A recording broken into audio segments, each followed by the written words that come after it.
د کوچنۍ ماشومې له لاس څخه یې هګۍ وغورځولې او ماتې شوې.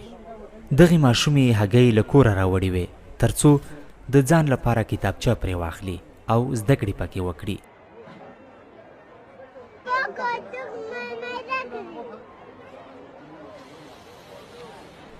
په ښار کې په هماغه کس پسې روانه وه او ورته وایي چې زما هګۍ دې ماتې کړې، خو کس ورڅخه لاړ.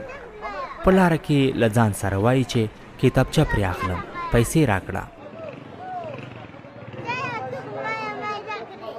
دغه وخت یې له کوره یې څو نورې هګۍ هم راوړې او په یوه څنډه کې ناسته وه.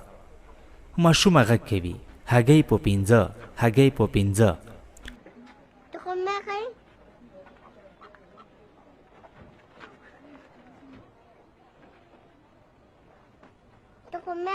خو خلک ورباندې ځي او راځي، خو څوک هګۍ نه اخلي.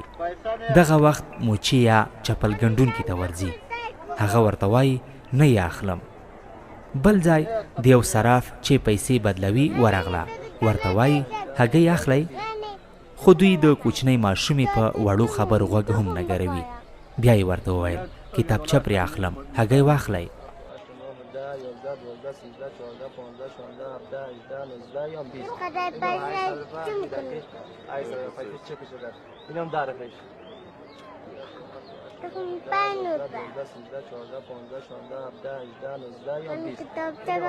دوی لا هم بنډل بنډل پیسې شمارلې او بیچاره ماشومه چې زده کړې یې لوی ارمان دی خړه پړه ورته ولاړه وه، خو له دې ځایه هم لاړه.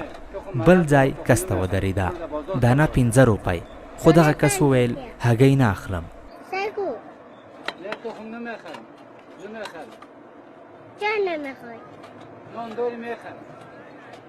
نان بیایم میخواهی؟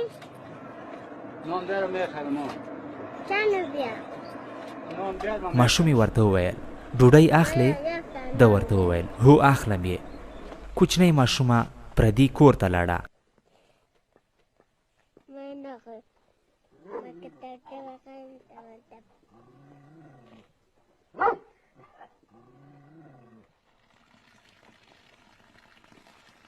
او له کوره یې یوه وچه ډوډۍ ورته راوړه.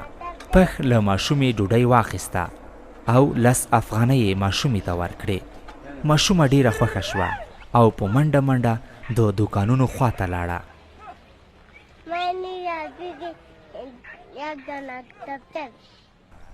پیسې دوکاندار ته ونیولې. ماما یوه کتابچه راکړه. 4 دانه تخم داره 10 روپیه گرفتی بس 20 روپیه نگرفتی. قلم چی بیتون؟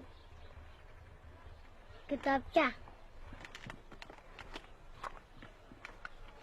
دوکاندار هم کتابچه ورکړه او ماشومه له خوښۍ ډکه د خپلو هیلو په لور روانه شوه. پای.